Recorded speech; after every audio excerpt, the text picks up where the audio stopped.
Commander Zara Chen stood on the bridge of the Prometheus, watching the swirling colors of hyperspace fade into the stark blackness of normal space. Through the view screen, she could see the massive fleet assembled before them. Thousands of ships from dozens of species, all bristling with weapons and shields that could reduce entire planets to cosmic dust.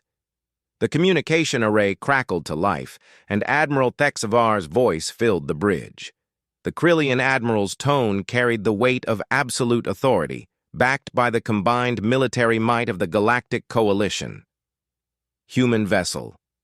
You have entered restricted space during a time of war. State your business or prepare to be destroyed.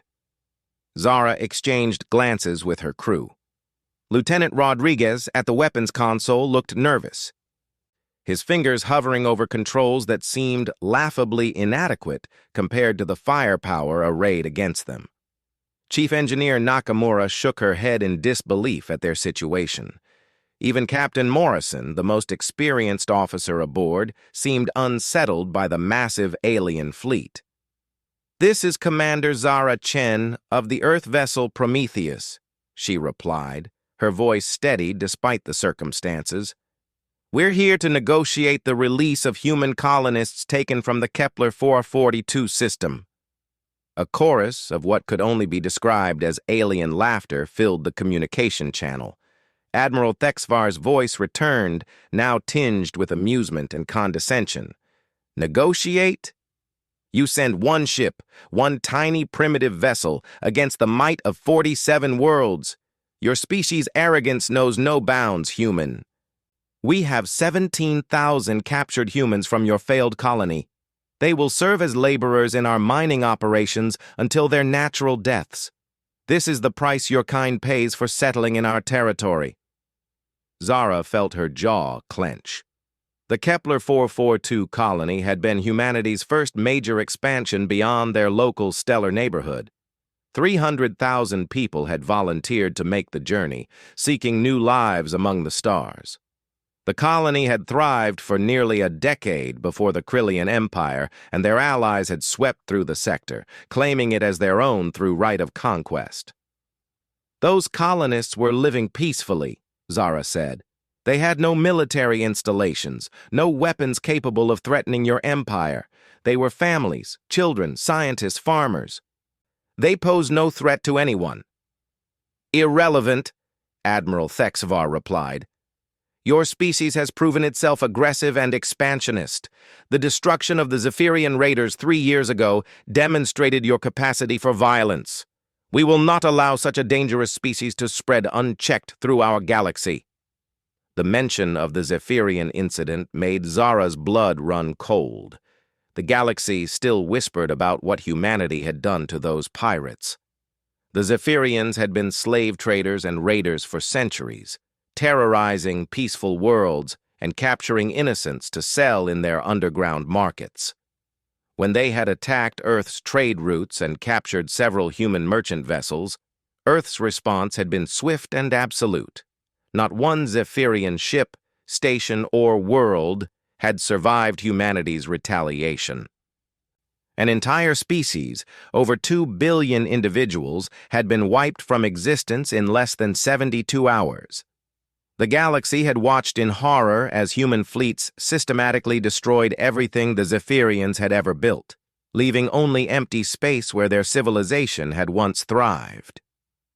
"The Zephyrians were slavers and murderers," Zara said carefully.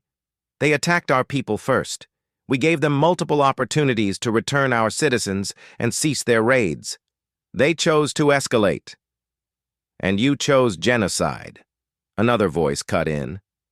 This one belonged to Admiral Kethra of the Vorthan Confederacy, her tone dripping with disgust.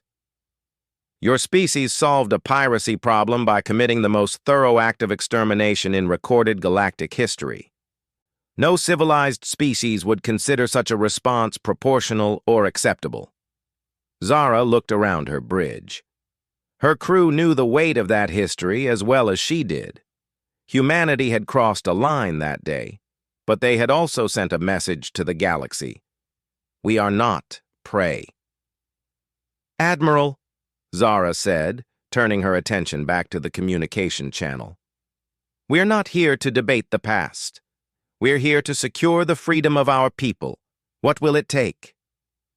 The silence that followed stretched for nearly a minute.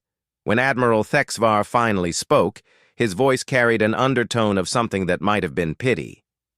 "Nothing you can provide, human.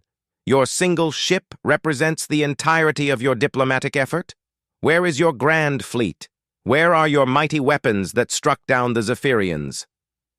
Did Earth send only you because they consider these colonists expendable?" "Earth sent me because I'm enough," Zara replied quietly. The alien laughter returned, louder this time and joined by voices from multiple ships. The mockery stung, but Zara had expected it. The Galactic Coalition had good reason to believe humanity was militarily insignificant. Earth had withdrawn from galactic politics after the Zephyrian incident, refusing to join any major alliances or trade federations. To outside observers, it appeared that humanity had retreated into isolation, perhaps ashamed of their violent outburst. They had no way of knowing what humanity had been building in those 3 years of isolation. "Commander Chen," Admiral Thexvar said, his tone now openly contemptuous, "I will give you one opportunity to leave this system with your life. Turn your primitive vessel around and return to whatever backwater world spawned you. Tell your leaders that the Galactic Coalition has spoken. Humanity will expand no further into our territories, and your captured colonists will remain in our custody as insurance against future aggression." "I can't do that, Admiral," Zara said. "Those people trusted Earth to protect them. I won't abandon them to slavery." "Then you will share their fate," Admiral Thexvar declared. "All ships, prepare to fire. Disable their engines first. I want the crew taken alive for interrogation. Perhaps we can learn something useful about human military capabilities from their ship's database." On the tactical display, Zara watched thousands of weapon systems power up across the Coalition fleet. Energy signatures that could vaporize asteroids focused on her single, seemingly defenseless ship. The Prometheus was barely 300 meters long, dwarfed by even the smallest Coalition destroyer. "Ma'am," Lieutenant Rodriguez said, his voice tight with tension, "they're targeting our engine compartments. Orders?" Zara took a deep breath and activated her personal communication device. The message she was about to send would travel instantaneously across the galaxy through humanity's quantum communication network, a technology they had developed in secret during their years of isolation. "Prometheus to Earth Command," she said clearly. "The Coalition has refused our diplomatic overture and is preparing to fire on our vessel. I am authorizing Protocol 7. The response came immediately from Admiral Harrison, commander of Earth's Deep Space Fleet. "Understood, Commander. Protocol 7 is authorized. Olympus Squadron, you are weapons free." Zara ended the communication and turned to her crew. "All hands, prepare for combat operations. Helm, take us to a safe distance from the Coalition fleet." "Ma'am," Chief Engineer Nakamura said hesitantly, "we're outnumbered 17,000 to 1. Our shields can't withstand that kind of firepower for more than a few seconds." "They won't need to," Zara replied with a slight smile. "Trust me, Chief. Earth didn't send me here to die." As the Prometheus began to move away from the massive alien fleet, space around them began to shimmer. The distortion was subtle at first, like heat waves rising from summer pavement. Then reality itself seemed to fold and twist as massive shapes began to emerge from what appeared to be empty vacuum. Admiral Thexvar's voice crackled over the communication channel, confusion and alarm replacing his earlier confidence. "What? What is that? Sensors are detecting massive gravitational anomalies throughout the system." The first ship to fully materialize was the Olympus, humanity's first dreadnought-class vessel. At over 8 kilometers in length, it dwarfed even the largest Coalition battleships. Its hull was a seamless expanse of black metal that seemed to absorb light rather than reflect it, broken only by the blue glow of its primary weapon systems. But the Olympus was not alone. One by one, more ships began to emerge from their cloaking fields. Battleships, cruisers, destroyers, and support vessels, all built with technology the galaxy had never seen before. Within minutes, over 200 human warships hung in space, their weapons already powered and tracking targets throughout the Coalition fleet. "Impossible," Admiral Kethra whispered, her voice barely audible over the communication channel. "Our sensors detected nothing." "How did they?" "Stealth technology," Zara interrupted. "Something we developed during our time away from galactic politics. We've been watching this system for weeks, Admiral. We know the position and capabilities of every ship in your fleet." The alien commanders began shouting orders to their respective fleets, but confusion reigned. Their sensors were still struggling to lock onto the human vessels, which seemed to phase in and out of detection like ghosts. The Coalition had prepared for a simple police action against a lone human ship, not a major fleet engagement against an enemy with unknown capabilities. Admiral Thexvar's voice cut through the chaos, attempting to regain control of the situation. "Human fleet, you are still vastly outnumbered. Stand down immediately, or we will destroy you all." "I don't think you understand the situation, Admiral," Zara replied calmly. "You have 17,000 ships. We have 200, but numbers aren't everything in warfare." On her tactical display, she could see Coalition vessels struggling to acquire targeting locks on the human fleet.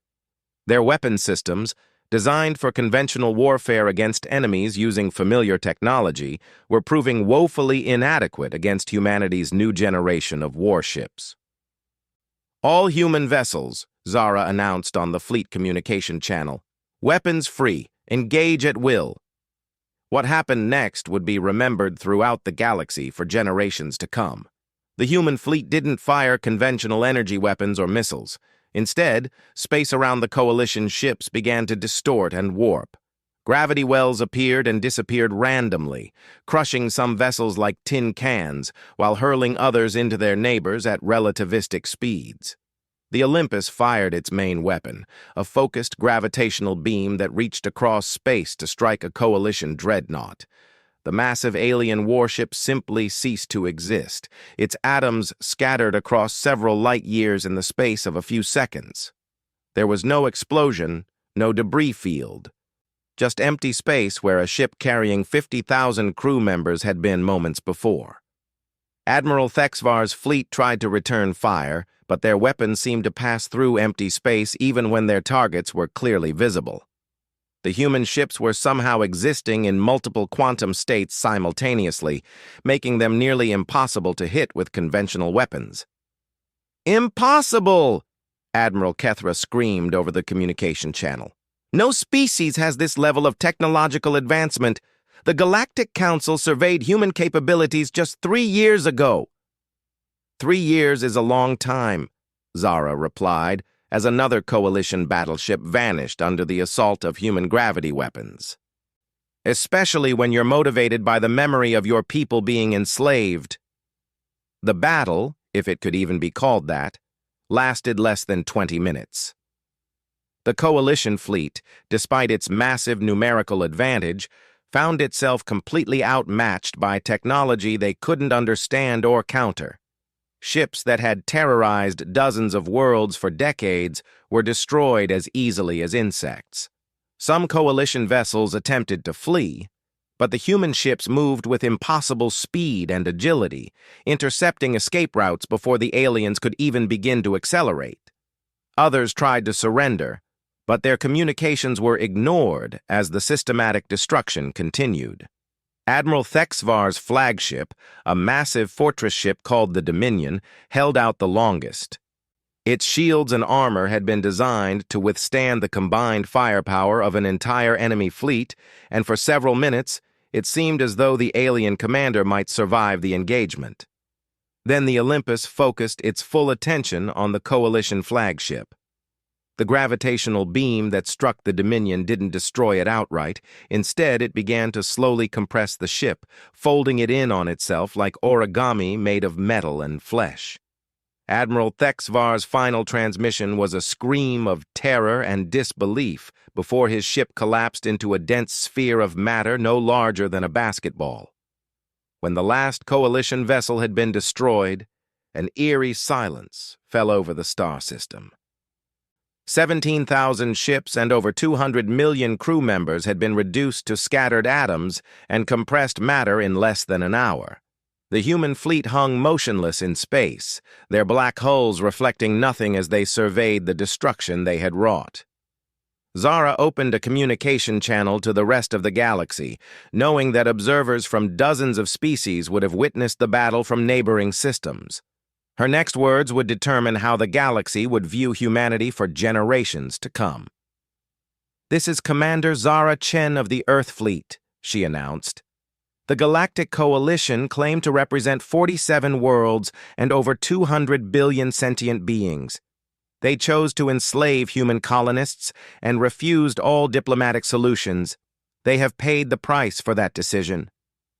She paused, letting the weight of her words sink in across the galaxy. "We will now proceed to the mining facilities where our people are being held. Any species that attempts to interfere with the rescue of human citizens will meet the same fate as the Coalition fleet. This is not a threat. It is a promise." As the human fleet began to move toward the inner system where the Kepler 442 colonists were being held, observers throughout the galaxy began to understand a terrifying truth. Humanity hadn't retreated into isolation out of shame or fear after the Zephyrian incident. They had been preparing for war on a scale the galaxy had never imagined possible. The species that had once seemed primitive and barbaric had somehow leaped centuries ahead in technological development. They had turned theoretical physics into practical weapons of unimaginable destruction, and they had just demonstrated that they were willing to use those weapons without hesitation when their people were threatened. In the silent aftermath of the battle, a new question began to circulate among the surviving species of the galaxy. If humanity could do this to the Coalition's Grand Fleet, what else were they capable of? The answer to that question would reshape the balance of power among the stars forever. The mining facility on Kepler 442b hung in the planet's upper atmosphere like a mechanical tumor, its industrial structures extending down into the clouds, where automated systems stripped valuable minerals from the atmospheric layers. Commander Zara Chen studied the massive complex through the Prometheus's enhanced sensors, noting the defensive platforms scattered around its perimeter and the obvious signs of human habitation in the lower levels. "Ma'am," Lieutenant Rodriguez reported from his station, "we're detecting approximately 16,000 human life signs within the facility. They appear to be concentrated in what the database identifies as worker dormitories and processing areas." Zara nodded grimly. The Coalition had been efficient in their exploitation of the captured colonists. Men, women, and children who had come to Kepler 442 seeking new lives among the stars had been reduced to slave labor, their skills and knowledge harvested along with the planet's resources. "Any sign of the facility's command staff?" she asked. "Several hundred Krillian and Vorthon personnel in the upper command sections," Rodriguez replied. "They're trying to establish communications with someone, but our jamming systems are blocking their signals."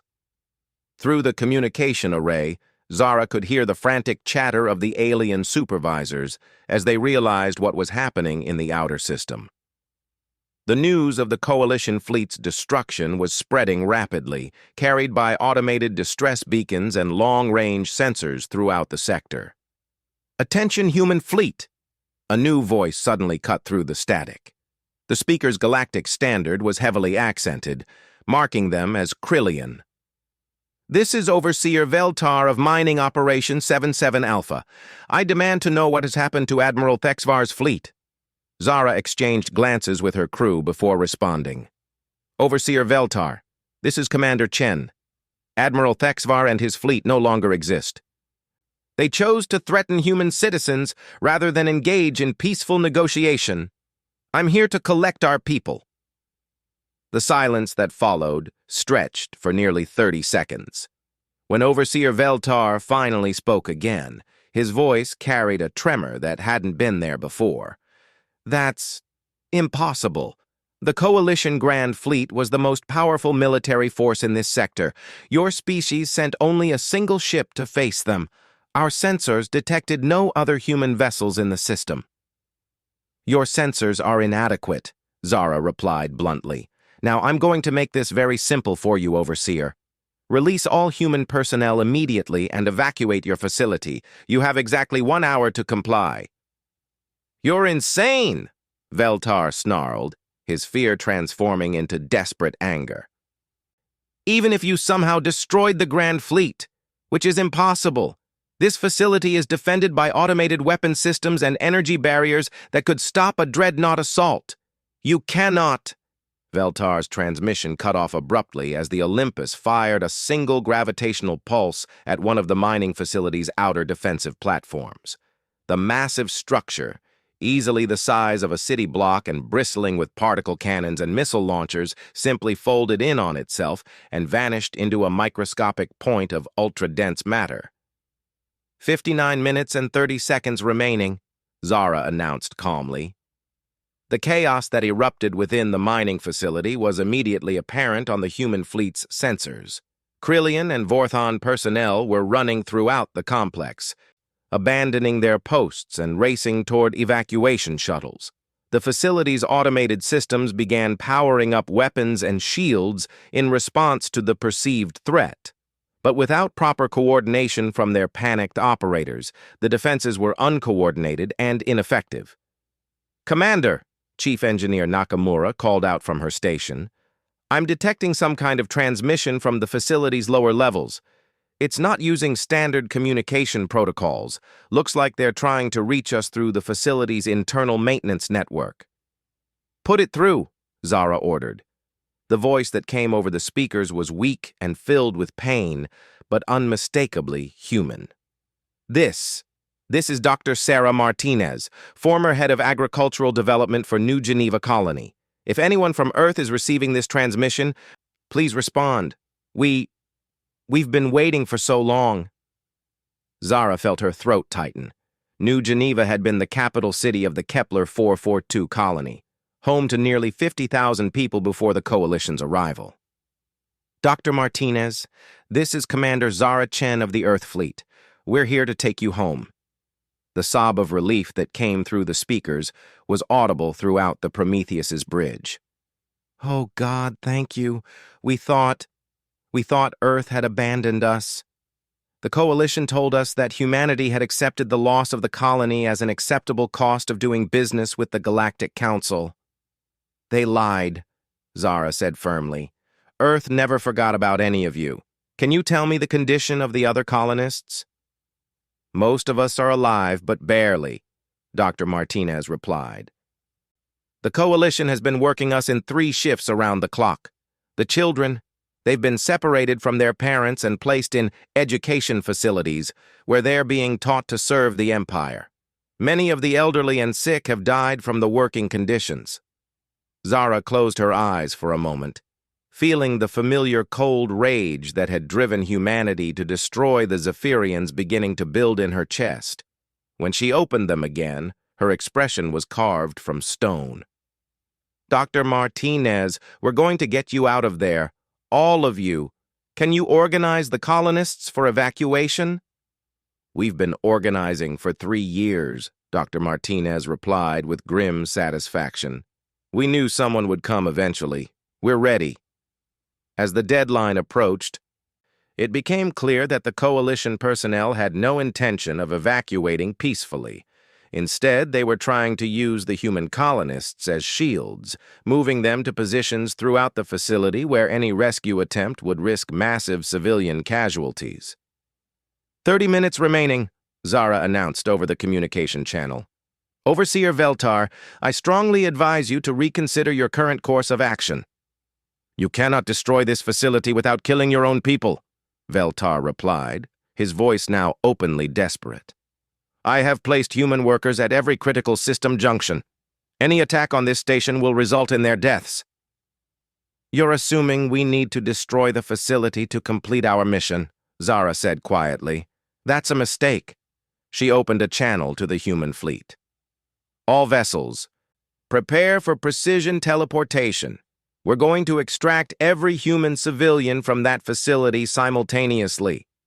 The technology that humanity had developed during their years of isolation included more than just advanced weapons and stealth systems. They had also mastered the manipulation of space-time itself, allowing them to transport matter across vast distances instantaneously.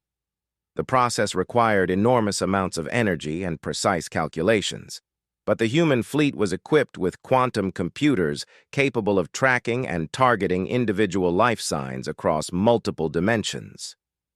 Beginning extraction in 10 seconds, Zara announced.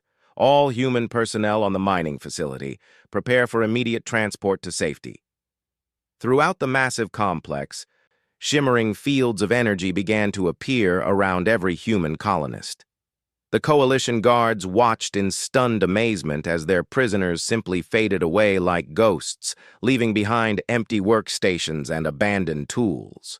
In less than 30 seconds, over 16,000 people had been transported directly to the medical bays and refugee processing centers aboard the human fleet.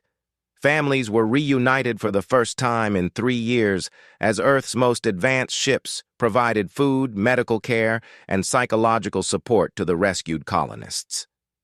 Extraction complete, Lieutenant Rodriguez reported. All human life signs have been removed from the facility. Overseer Veltar's voice crackled over the communication channel, filled with disbelief and terror. That's impossible. Matter transportation on that scale requires technology that doesn't exist.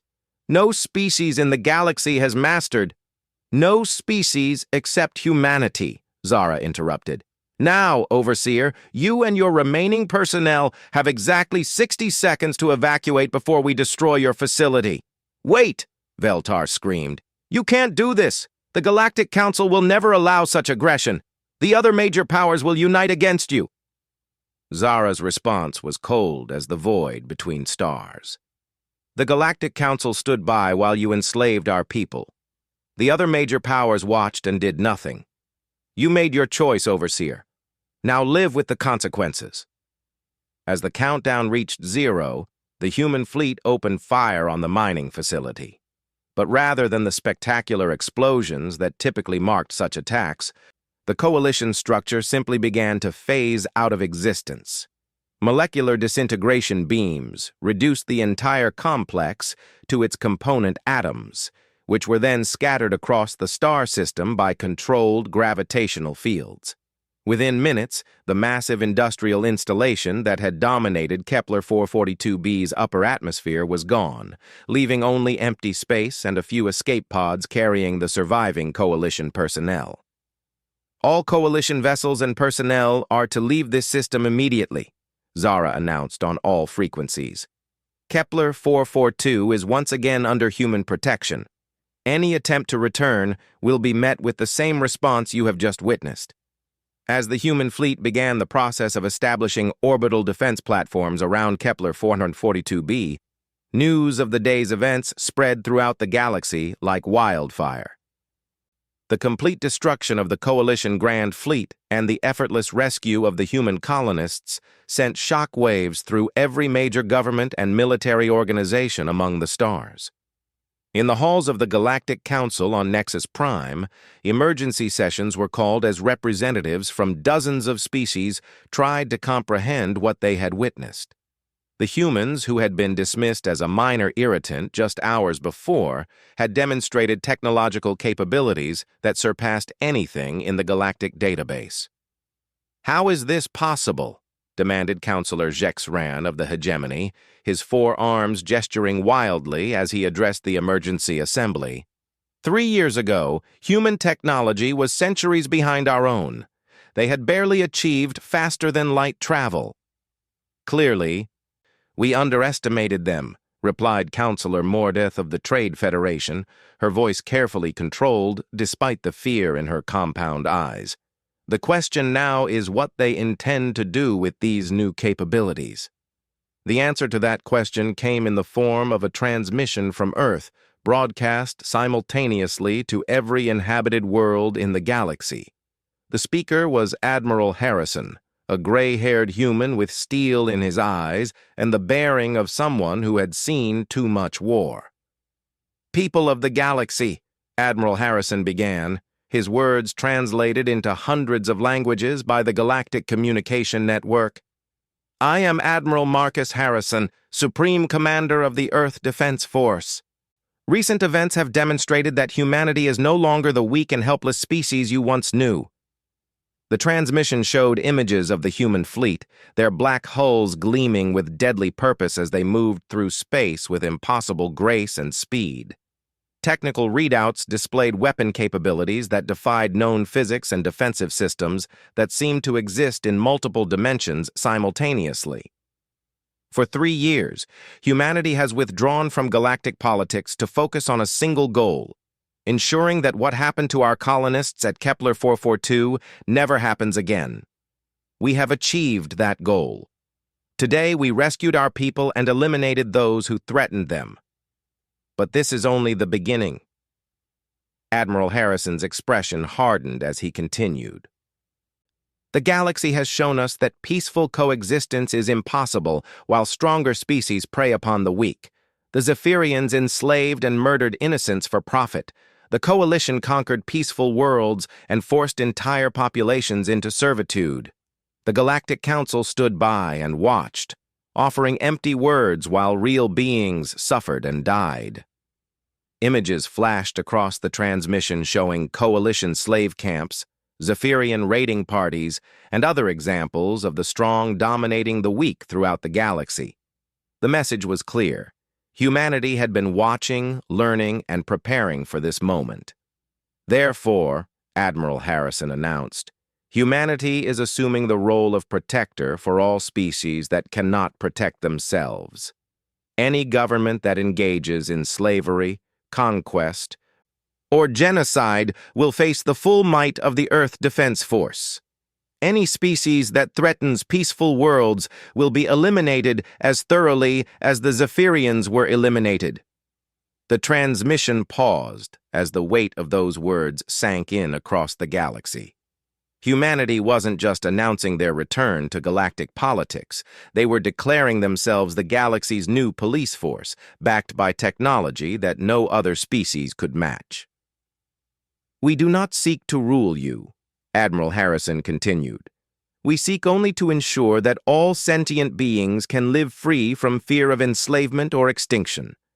Peaceful species have nothing to fear from humanity, but those who profit from suffering, who build their power on the bones of the innocent, who believe that might makes right, you have everything to fear." The transmission ended with coordinates for Earth's new embassy stations, positioned strategically throughout the galaxy and protected by the same advanced technology that had destroyed the Coalition fleet. The message was clear. Humanity was no longer hiding in the shadows of their home system.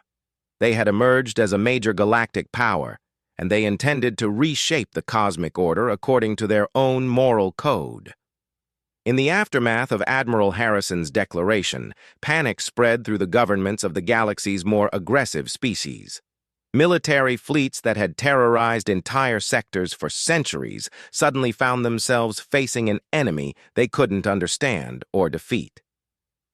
Trade routes that had relied on forced labor and conquered worlds began to collapse as their protectors fled rather than face human retribution. But among the galaxy's peaceful species, a different emotion began to spread: hope. For the first time in millennia, the strong were afraid of the weak's protectors. The bullies and conquerors who had ruled through fear and violence were now the ones looking over their shoulders, wondering when Earth's black ships would appear in their skies.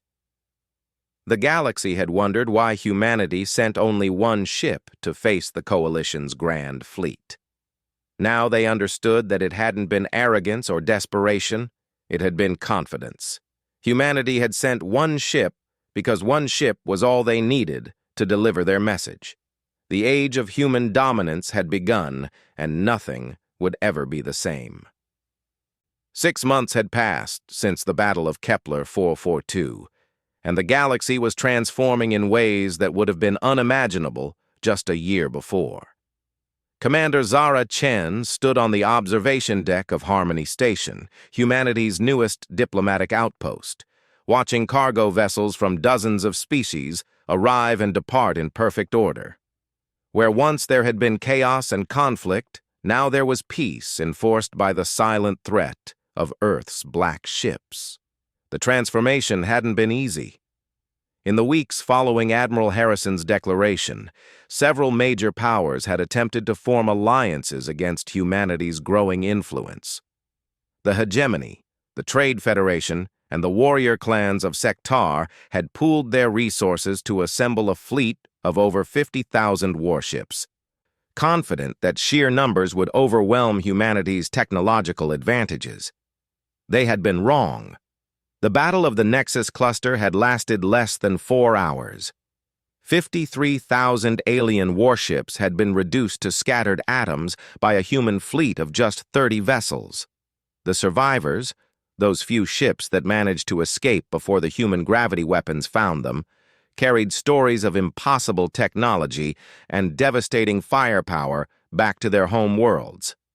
After that, organized resistance to humanity's new role as galactic protector had largely collapsed. The remaining aggressive species either reformed their governments to meet Earth's standards for civilization, or simply disappeared into the Outer Rim territories where they hoped humanity's reach wouldn't extend. "Commander Chen," a voice called out behind her. Zara turned to see Captain Morrison approaching, his expression mixing satisfaction with concern.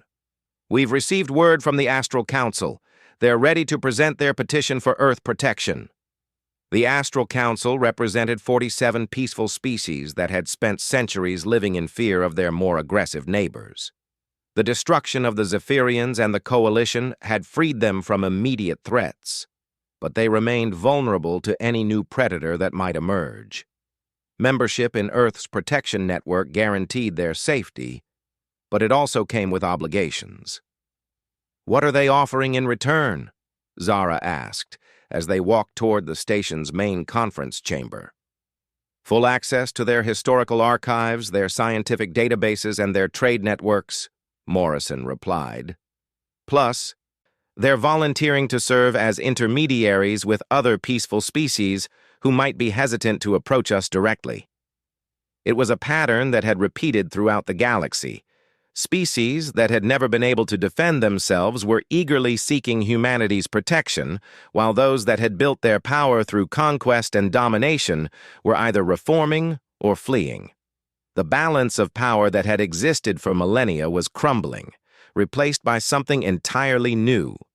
The conference chamber was a marvel of diplomatic architecture, designed to accommodate the physiological needs of over 200 different species. Atmospheric zones provided the right mix of gases for various respiratory systems, while gravity fields adjusted to match the preferences of beings ranging from massive gas dwellers to delicate crystal-based life forms.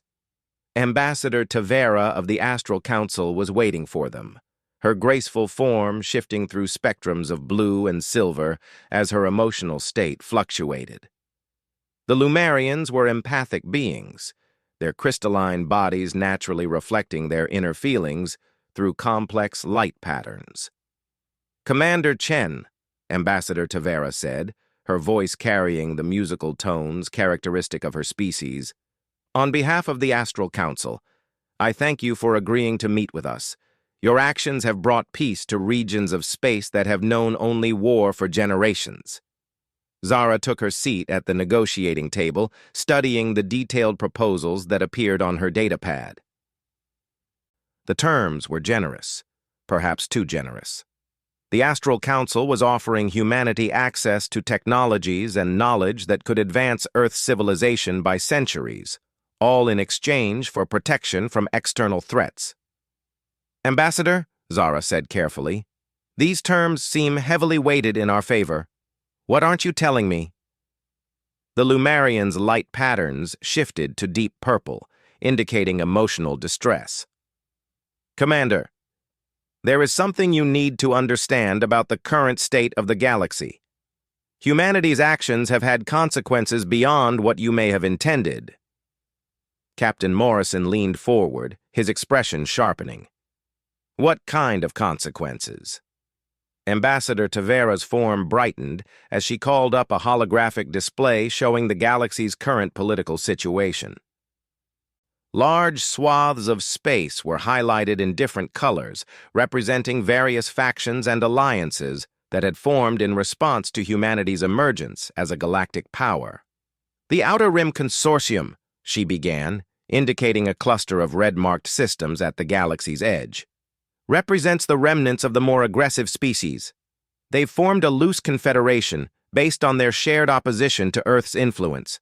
They lack the technology to challenge you directly, but they're becoming increasingly desperate. The display zoomed in on specific sectors, showing ship movements and resource concentrations that suggested major military buildup.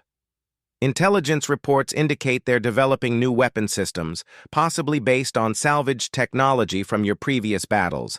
More concerning, they've begun targeting peaceful species as a way to draw Earth forces into extended conflicts. Zara studied the tactical information with growing concern. They're trying to overextend us, force us to spread our fleets thin by attacking multiple targets simultaneously. Precisely, Ambassador Tavera confirmed. But there's more. The consortium has made contact with something in the galactic void, an intelligence that predates known civilization. Our deep space monitoring stations have detected massive energy signatures moving through intergalactic space, approaching our galaxy. The implications hit Zara like a physical blow. Humanity had assumed that their technological superiority would give them indefinite control over galactic politics. They hadn't considered the possibility that their actions might attract attention from threats beyond the galaxy itself. What do we know about this intelligence? Morrison asked. Very little, Tavera admitted. The signals we've intercepted suggest a level of technology that makes even your capabilities seem primitive. They appear to be drawn by the gravitational distortions created by your weapons. Each time humanity uses its gravity-based armaments, these beings move closer to our galaxy. The conference chamber fell silent as the weight of this revelation sank in. Humanity had achieved dominance over their local galactic neighborhood, but in doing so, they may have inadvertently issued an invitation to something far more dangerous. Zara's communication device chimed with an urgent message from Earth Command. Admiral Harrison's face appeared on her personal display, his expression grim. "Commander," Harrison said without preamble, "we've detected massive fleet movements in the Outer Rim. The consortium is launching simultaneous attacks on 17 peaceful worlds across 4 different sectors. They're specifically targeting systems under Earth protection." Through the station's main display, tactical updates began flowing in from across the galaxy. Peaceful colonies were under assault, their distress calls flooding the communication networks. The attacks were coordinated and brutal, designed to force humanity to choose which worlds to save and which to abandon. "How long until our nearest fleets can respond?" Zara asked. 12 hours minimum, Harrison replied. "They planned this well. Every attack is positioned just far enough from our patrol routes to delay our response time. By the time we reach most of these systems, the damage will be done." Ambassador Tavera's light patterns shifted to urgent orange. "Commander, there's something else you need to know. Our monitoring stations have detected the extragalactic intelligence accelerating its approach. The current attacks are creating massive gravitational disturbances that seem to be acting as a beacon." The tactical situation was becoming clear, and it wasn't good. The Outer Rim Consortium wasn't just trying to overextend Earth's forces. They were deliberately triggering events that would draw the mysterious extragalactic threat into their galaxy. Whether they understood the full implications of their actions or were simply acting out of desperation was unclear. "All Earth vessels," Zara announced over the fleet communication network. "This is Commander Chen. We're facing a coordinated assault on multiple fronts. All ships are to move to maximum alert status and prepare for extended combat operations." But even as she gave the orders, Zara knew that humanity's current fleet deployment wasn't sufficient to handle 17 simultaneous engagements. They would have to make impossible choices, prioritizing some worlds over others based on strategic value and defensive capabilities. "Ambassador Tavera," Zara said, turning back to the Lumerian diplomat, "I'm accepting your council's petition for Earth protection, but I need more than defensive treaties. We need your species' knowledge and capabilities for what's coming." The ambassador's form brightened with relief and determination. "The Astral Council has been preparing for this possibility, Commander. We may not have powerful weapons, but we have other capabilities that could prove valuable." The holographic display shifted to show detailed schematics of technologies that humanity had never encountered before. Temporal displacement fields that could slow or accelerate time within localized areas. Probability manipulation systems that could influence the outcome of random events. Dimensional anchoring technology that could prevent beings from using space-folding abilities. "These are the tools we've developed over millennia of avoiding conflicts rather than winning them," Tavera explained. "We cannot destroy your enemies, but we can give you advantages they won't expect." As Earth's fleets began moving toward the besieged worlds, a new kind of warfare began to emerge. Human ships arrived at battle zones equipped with alien technology that defied conventional understanding. Time fields slowed enemy projectiles to a crawl while accelerating human response times. Probability manipulators caused enemy weapons to malfunction at critical moments while ensuring that human shots found their targets with impossible accuracy. The consortium forces had expected to face the same gravitational weapons that had destroyed their predecessors, but humanity had learned from their allies. The battles that followed were still one-sided, but they were won through subtlety and precision rather than overwhelming destructive force. On the consortium flagship Retribution, Admiral Kexvar of the fallen Krillian Empire watched his carefully planned offensive collapse in real time. His 17 fleets were being systematically destroyed by human forces that seemed to exist outside the normal laws of physics. "How are they doing this?" he demanded of his science officer. "Our intelligence said they relied on gravity weapons that created massive spatial distortions. These attacks are completely different." "Sir," the science officer replied, his voice tight with fear, "they appear to have allied with multiple species and incorporated their technologies into their own systems. The humans are adapting faster than we anticipated." Admiral Kexavar's mandibles clicked in frustrated rage. "Then we accelerate our timeline. Contact our associates in the void.